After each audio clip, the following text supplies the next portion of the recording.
Puji Tuhan, seberapun kita yang ada pada hari ini. Saya lanjutkan khotbah saya 2 bulan yang lalu, saya masih ingat. Saya lanjutkannya sekarang. Kita buka Alkitab kita, Lukas 16, Bapak Ibu, saudara sekalian. Lukas 16, Injil Lukas 16 ayat 1 sampai ayat yang ke-9. Ayat 1 sampai ayat ke-9. Injil Lukas 16 ayat 1 sampai ayat ke-9. Saya ingin kita berbalas-balasan ya. Sudah ketemu semua? Ya, sudah ya. Perumpamaan tentang bendahara yang tidak jujur. Ayat 1, dan Yesus berkata kepada murid-muridnya, ada seorang kaya yang mempunyai seorang bendahara. Kepadanya disampaikan tuduhan bahwa bendahara itu menghamburkan miliknya. 2, 3. Lalu ia memanggil bendahara itu dan berkata kepadanya, apakah yang kudengar tentang engkau? Berilah tentangmu jawaban atas urusanmu, sebab kau tidak boleh lagi berdasar sebagai bendahara. Kata bendahara itu di dalam hatinya, apakah yang harus aku perbuat? Tuanku memecat aku dari jabatanku sebagai bendahara, mencangkul aku tidak dapat, mengemis aku malu. Aku tahu apa yang akan aku perbuat, supaya apabila aku dipecat dari jabatanku sebagai bendahara, ada orang yang akan menumpang aku di rumahnya. Lalu ia memanggil seorang demi seorang yang berhutang kepada tuannya. Katanya kepada yang pertama, berapakah hutangmu kepada tuanku? Jawab orang itu, 100 sempayan minyak. Lalu katanya kepada orang itu, inilah surat hutangmu. Duduklah dan buat surat hutang lain sekarang juga, 50 sempayan. Kemudian ia berkata kepada yang kedua, dan berapakah hutangmu? Jawab orang itu, 100 pikul gandum. Tanya kepada orang itu, inilah surat hutangmu. Buatlah surat hutang lain, 80 pikul. Lalu Tuhan itu memuji bendahara yang tidak jujur itu, karena dia telah bertindak dengan cerdik. Sebab anak-anak dunia ini lebih cerdik terhadap sesamanya daripada anak-anak. Sama-sama. Dan aku berkata kepadamu, ikatlah persahabatan dengan mempergunakan mamon yang tidak jujur, supaya jika mamon itu tidak dapat menolong lagi, kamu diterima di dalam kemah abadi. Amin. Jadi yang menjadi persoalan di sini adalah ayat yang ke-8. Kenapa saya katakan ayat 8 menjadi persoalan? Karena ada kontradiksi. Karena itu bendahara tidak jujur. Tetapi justru ayat 8 berkata apa? Lalu apa? Tuhan itu memuji bendahara yang tidak jujur itu. Kenapa dia memuji? Kenapa dia memuji bendahara yang tidak jujur itu?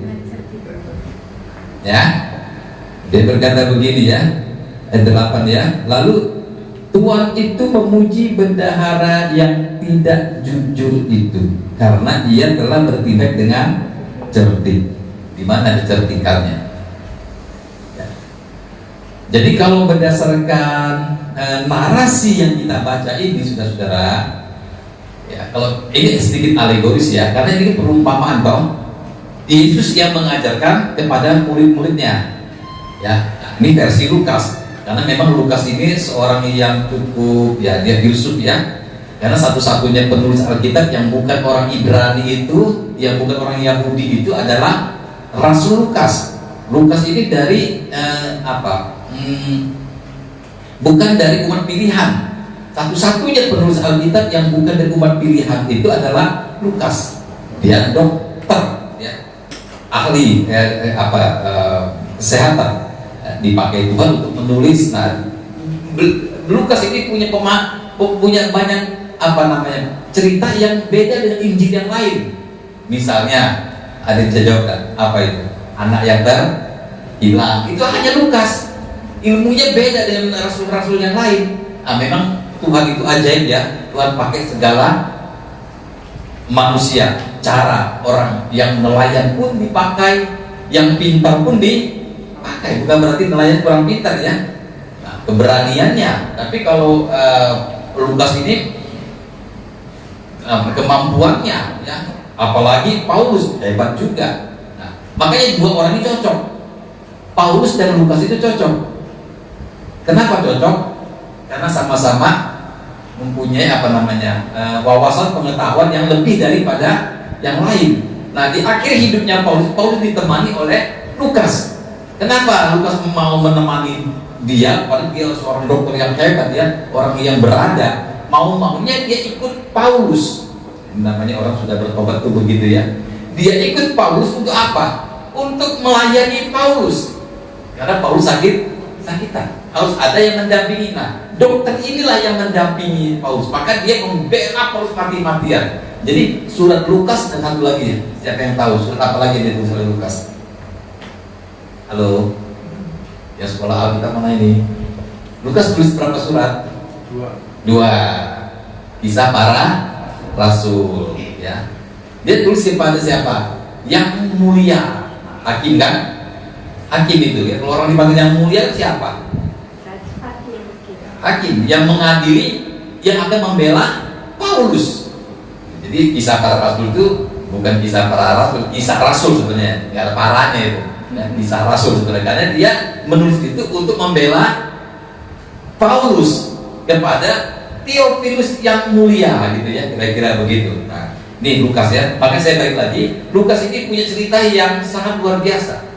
Nah, dipakailah oleh Yesus memakai kisah ini, Lukas memakai kisah ini lalu mengajarkan perumpamaan kepada murid-muridnya. Nah, Lukas menulis tentang Yesus mengajar ini, ya. Lalu dia berkata begini, ya. Nah, ini sedikit alegoris ya. Mengapa tadi pertanyaan, mengapa tuannya ini dalam cerita ini, dalam narasi tuannya ini memuji bendahara yang tidak jujur, gitu ya.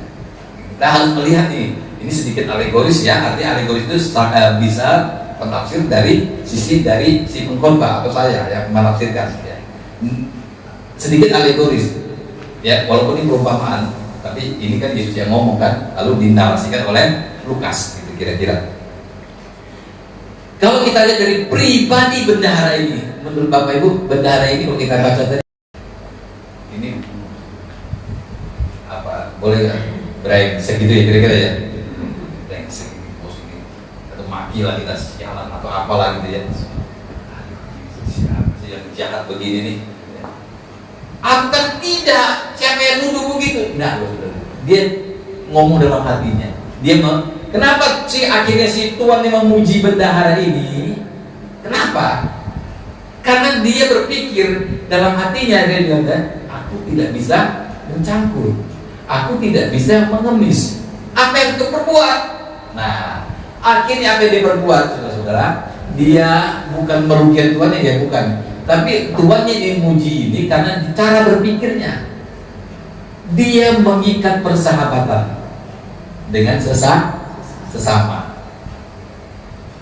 Jadi ketika ada problem dalam hidupnya, dia tidak klarifikasi. Kalau kita pasti klarifikasi ya. Kita kalau bahasa kasarnya kita labrak ya. Kita labrak atau kita cari pembenaran. Ayo panggil semuanya, duduk. Nah, ini versi luar sana. Kalau versi kita bisa nggak nih kita begini, saudara? Tujuan kita duduk begini mau apa nih? Supaya kita bisa seperti bendahara ini. Bisa nggak? Masih mau jadi Kristen dan begini? Nah, masih mau jadi Kristen? Susah loh. Kita dituduh, kita difitnah, kita dijelek-jelekin, emang jelek juga ya. Kita dijelek-jelekin, terus kita diam aja. Bisa nggak begitu? Nah, kita dibilang goblok lah, bodoh lah, tidak cerdas lah, tidak sama seperti si A, si B, terus kita bilang apa?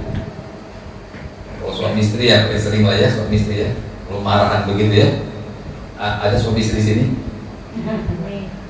Kalau marahan gimana? Pasti ada yang salah kan? Siapa yang salah? Siapa yang salah? ya pasti pasangan kita yang salah, betul nggak? Kita yang paling benar toh. Ada cerita istrinya, dia capek dengan suaminya, kan suaminya ya nggak tahu lah ya, kasar gitu ngomongnya, ya maksudnya ngomongnya goblok gitu, kira-kira, maaf ya pakai nama goblok ya, bodoh gitu. Suatu kali istrinya udah gak sabar, jadi istrinya ngoceh gitu, balas itu, sebenarnya Pak, yang bodoh itu bukan aku. Loh, ini lagi mana ini? Tapi si suami istrinya udah ada kembang, udah terbiasa dari dia bilang, sebenarnya yang bodoh bukan aku, yang bodoh itu adalah yang mengawini aku, Pak. Tambah marah lagi suaminya, maksud kamu aku? Ya aku nggak ngomong katanya. Jadi yang bodoh itu yang kawini aku. Pakai tanya lagi suaminya, kenapa? Lah udah tahu bodoh dikawini, bodoh lah kau. Udah tahu aku bodoh, kamu kawini lagi. Iya, suami jawab, aku tahu kamu bodohnya sekarang. Nah, berantem ya. Susah ya hidup ini ya. Susah loh hidup ini, saudaraku. Saya nggak tahu ya, kalau saya berpikir ini susah loh. Susah hidup ini. Banyak masalah kan. Seperti orang naik sepeda. Orang naik sepeda, kita nih hidup seperti orang naik sepeda. Orang naik sepeda itu nggak boleh berhenti kakinya mengayuh, betul tidak? Kalau dia berhenti mengayuh, jatuh. Sehebat-hebatnya dia berdiam diri, paling 1 menit, 2 menit, 3 menit, 5 menit jatuh. Mesti jalan terus. Hidup itu sama begitu, saudara. Capek. Capeknya bukan fisik ini. Fisik dan pasti capek nggak apa-apa lah ya. Hati ini, kalau saudara pernah capek hati kan? Saudara pernah lelah hati kan? Makanya banyak orang kan akhirnya menyendiri lah. Ya, menyendiri. Orang yang menyendiri itu tidak berani menghadapi realitas.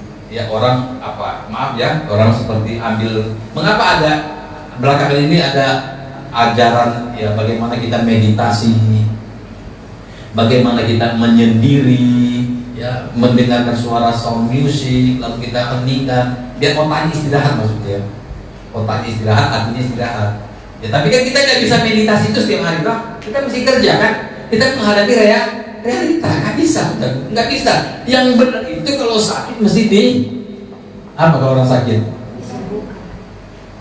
Yesus berkata apa? Aku datang kepada orang sakit. Sakit itu bukan ditutupi, sakit itu bukan dihindari, sakit itu dihadapi dan diobati. Setuju tak? Bukan dihindari. Nah, kita ini manusia abdi, semua kita ini adalah orang-orang yang problem, saudara. Orang sakit loh kita ini, orang yang sakit, orang yang kecewa. Bayangkan kalau orang kecewa tidak mengenal Tuhan, kalau dia menikah, capek dah ini.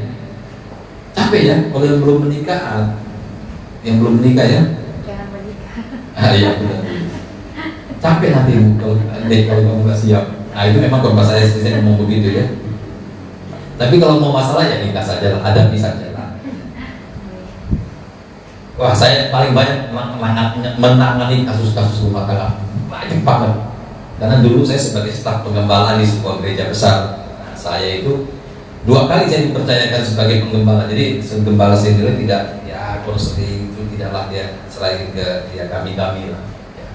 Satu sekali dulu saya di Semarang, ya, Semarang itu gereja besar juga. Nah saya sebagai yang membuat program pastoralnya itu kami dulu ya. Jadi sering sekali itu jemaat masalah hidup ya. Saya kadang bingung ya, ini serba ada, uang ada, semua ada, tapi tetap aja mengeluh ya. Saat ya banyak sih suami ya, ada yang dikeluhkan suami kasar, suaminya tidak setia, suaminya kayak kita ini kayak pembantu Pak gitu. Iya, gimana ya?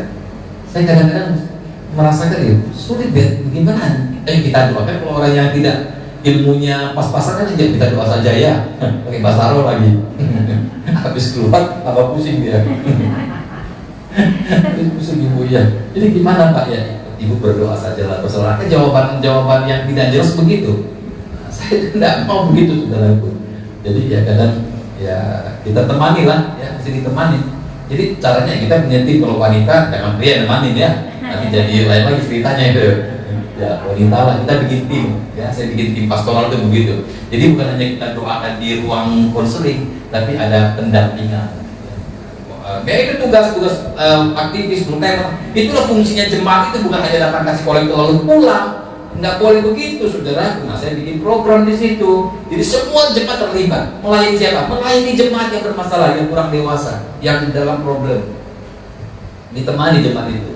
Jangan cerita ke siapa-siapa masalah itu. Cerita ke satu orang yang kita tunjuk. Pendampingan. Nah, puji Tuhan lah, ya, karena di situ juga ada Roh Kudus, toh, ya kan? Ada yang kuat hatinya. Tidak bisa kita tuh baca ayat ini, ibu harus kuat dengan iman. Iya, nggak bisa, saudaraku. Nggak bisa begitu. Nggak bisa begitu. Orang masalah, ya kan? Kita tidak menghadapi loh.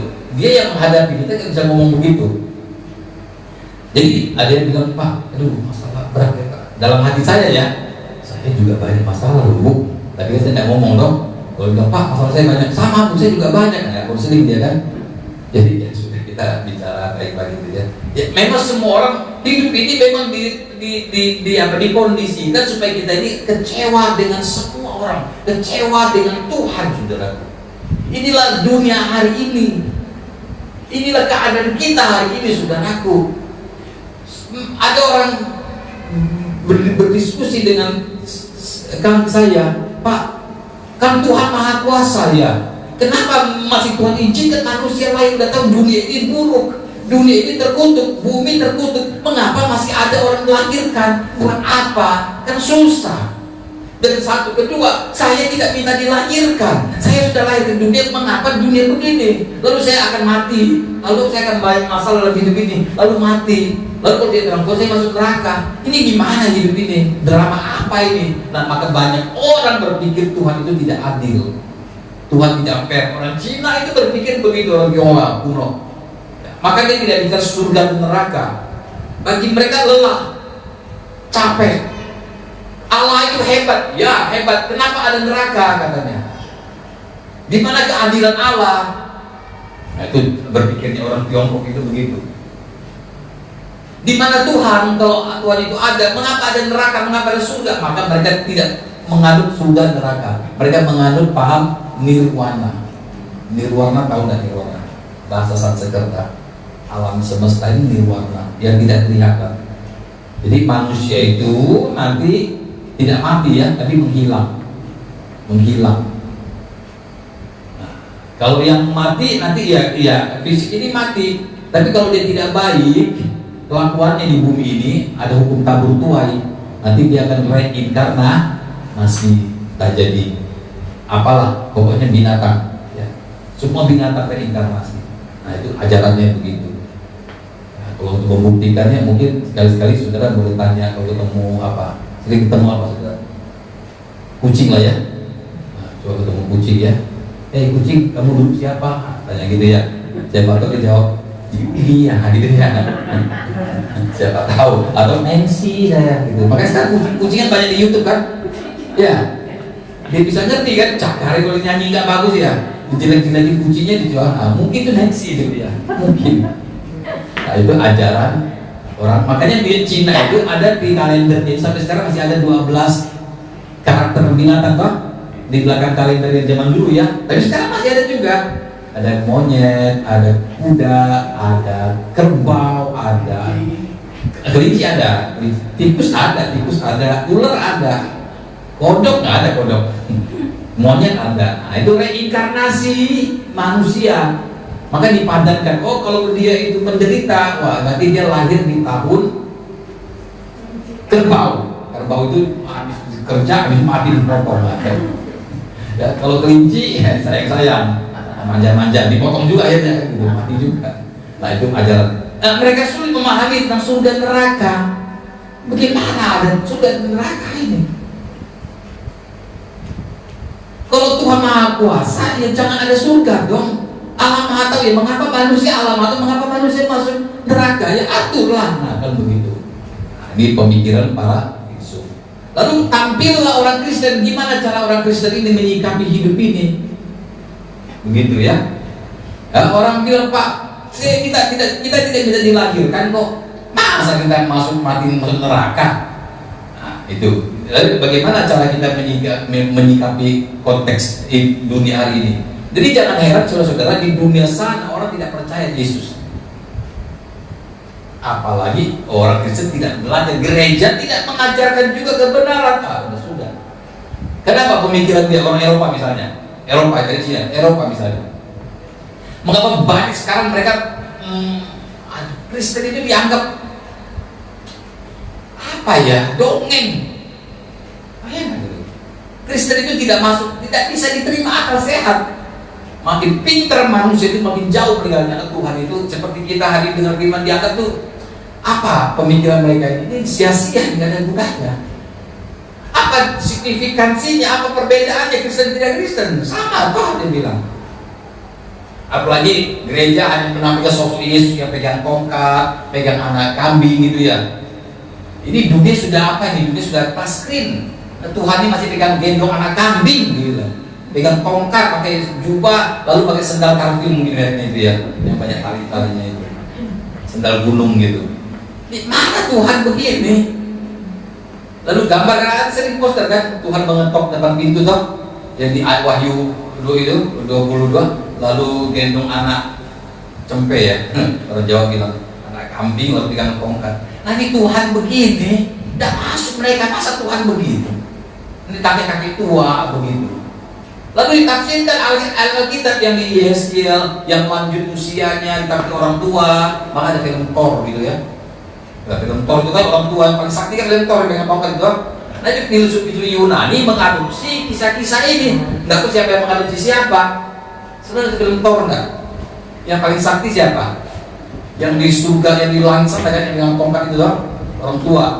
Memang Alkitab bilang yang lanjut usia. Loh, yang lanjut usianya itu bukan orang tua. Terjemahan asli Ibrani lanjut usia itu kekal. Lanjut usianya, bukan orang tua.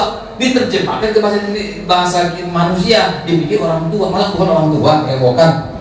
Nah itu kan jadi apa? Gambaran kan, oh Tuhan itu orang tua, ya berewokan kan gitu. Dan kasihan neneknya, mana neneknya ya?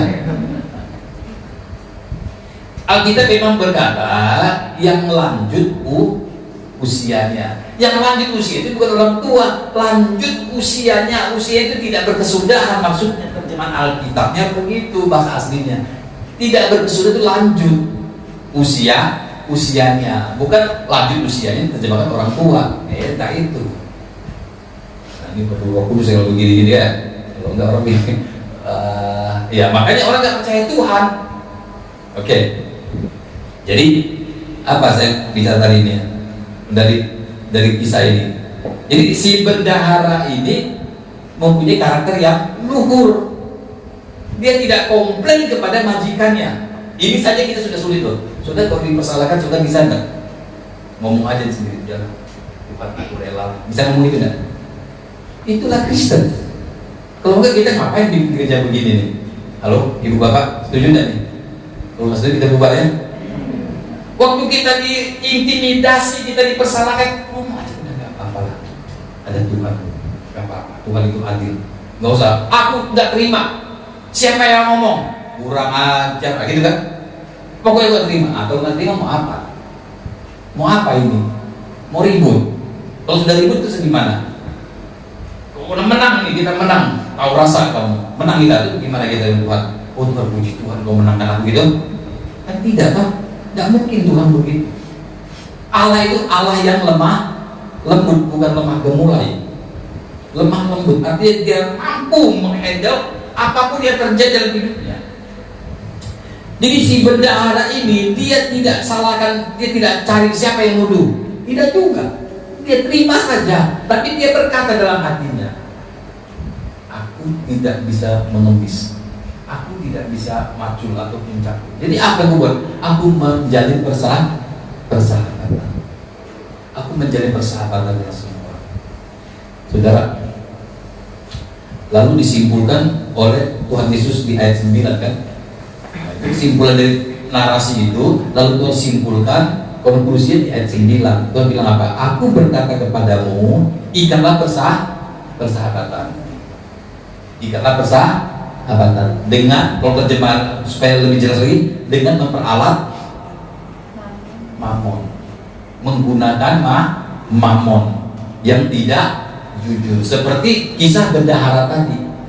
Dia pakai mamon untuk mengikat persahabatan, karena berpikir gini, nanti kalau aku dipecat, paling tidak aku ada orang yang mau menerima aku, yang menampung. Kenapa? Karena aku pernah berbuat baik, kan kira-kira gitu. Saudara pernah berhutang budi enggak? Bukan hutang sama budi ya, bukan. Maksud saya hutang budi. Apa itu hutang budi? Orang tuh berjasa sama kita, pernah nggak? Atau saudara pernah nolong orang lain nggak? Nggak pernah. Harus bisa ya, harus pernah ya. Itu yang Tuhan reken itu situ, saudara. Yang Tuhan lihat itu apakah kita ini bukan karena kita berbuat baik surga ya, bukan. Tapi pribadi kita tercermin ketika kita memperlihatkan siapa Tuhan melalui sikap hidup kita. Saya mau tanya, saudara pernah berbuat baik nggak sama orang lain? Ada nggak nih? Harus itu saudaraku, nggak usah dikomando. Amin. Harus berbuat baik itu. Dari perkara kecil semuanya kita harus punya perasaan, harus iba, harus ada iba. Karena dunia ini dunia di mana kita melihat dunia ini penuaian banyak tapi tidak ada yang bekerja. Apa maksudnya? Gak ada yang mau berbuat baik. Bukan berkata Injil ya, memberitakan Injil ya pasti, tapi bukan khotbah penginjil, bukan. Kita bukan penginjilan ke pedalaman, bukan. Di lingkungan kita tuaian banyak tapi penuai tidak ada. Kenapa? Orang-orang Kristen tidak banyak yang bisa berbuat baik. Karena fokusnya aku, Tuhan tolong aku, Tuhan masalahku, aku semuanya. Ini Kristen. Maka itu ayat 8 ada sindiran sebenarnya. Coba perhatikan, ada sindiran Tuhan ini kepada Kristen loh. Lalu Tuhan itu membaca sama-sama ya ayat 8 ya. Lalu Tuhan itu memuji bendahara yang tidak itu karena ia telah bertindak dengan cerdik. Cerdiknya di mana tadi? Menjadi persahabatan menggunakan mamon. Jangan terbalik ya. Ini tunggu dan dulu. Jangan terbalik ya. Jangan mempergunakan teman bersahabat dengan mamon. Itu berkhianat namanya. Itu korupsi namanya. Paham nggak? Sekarang orang itu banyak yang mana? Banyak berkorban atau banyak mengorbankan? Termasuk gereja besar itu mengorbankan Tuhan, nama Tuhan, bersahabat dengan mamon. Maka Tuhan bilang nanti, aku tidak kenal kamu. Kamu buat kejahatan. Kenapa? Kamu membawa jemaat itu tidak bersahabat dengan Tuhan. Kamu membawa jemaatmu itu bersahabat dengan dunia. Harusnya kita ini bersahabat dengan Tuhan, korbankan apapun juga. Sama, kita bersahabat dengan seseorang, korbankanlah perasaan, korbankanlah harta, atau untuk menolong orang lain. Jangan terbalik, korbankan teman demi banyak kan yang begitu. Korbankan keluarga, bahkan keluarga pun ada, saudara. Hanya demi warisan, demi uang. Mengerikan saudara dunia hari ini. Jadi ikatlah persahabatan dengan korbankan yang fana ini. Paham ya saudara ya? Makanya cerdik kan? Nah ini ada lagi sindirannya. Ini coba lihat setelah kata cerdik titik. Sebab apa? Anak-anak dunia ini lebih cerdik. Oke, tunggu dulu. Anak-anak dunia ini lebih cerdik. Kenapa ya? Karena mereka itu mengupayakan hari esok. Apapun yang terjadi mereka korbankan demi hari esoknya. Itu anak dunia kan? Paham itu? Orang kerja keras, orang lakukan segala cara untuk apa? Supaya aku tidak jadi pengemis, kan gitu. Supaya nanti anak-anakku tidak jadi peminta-peminta. Supaya keluarga aku mendapat kesejahteraan. Supaya hidupku layak. Memang harus begitu. Tapi jangan korbankan teman. Paham sudah? Anak-anak dunia ini lebih cerdik terhadap sesamanya. Nah, ini nggak enak ini.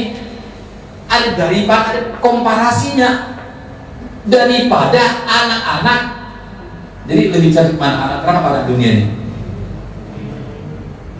Ayo, lebih cerdik mana ini? Anak-anak dunia lebih cerdik daripada anak-anak terang. Ini sindiran Tuhan, saudaraku.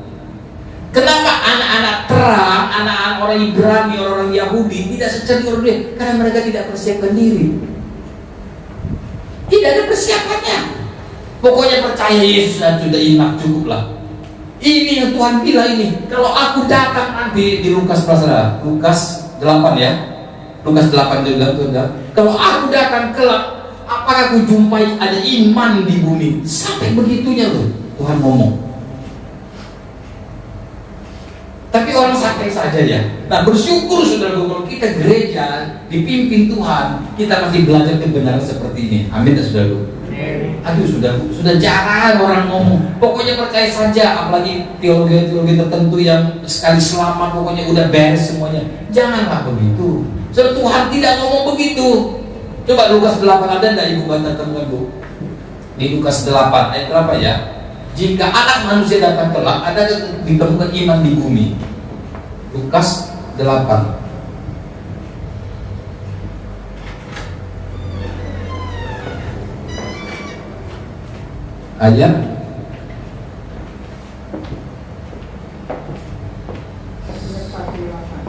ayat berapa Bu?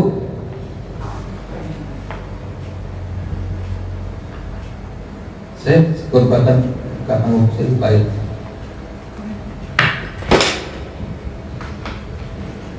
Ayat 9 bukan?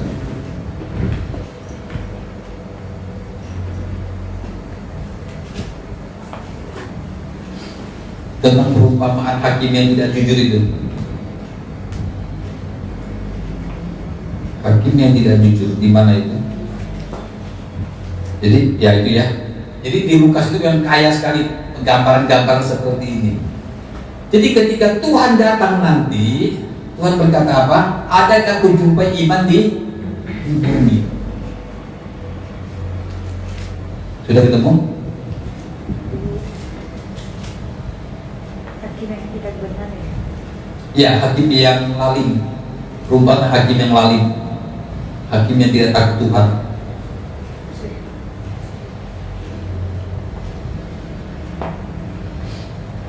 Di Lukas 18 Ya, ayat 1 sampai 8. terbalik tadi ya. Lukas 18. Coba, Lukas 18. Makasih ya Bu. Ya. Lukas 18 ayat 8. Ayat dulu ya. Lukas 18 ayat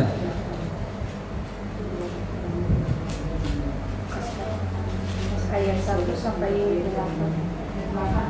Ayat 8. ya, ayat 8. Aku berkata kepadamu, Ia akan segera membenarkan mereka.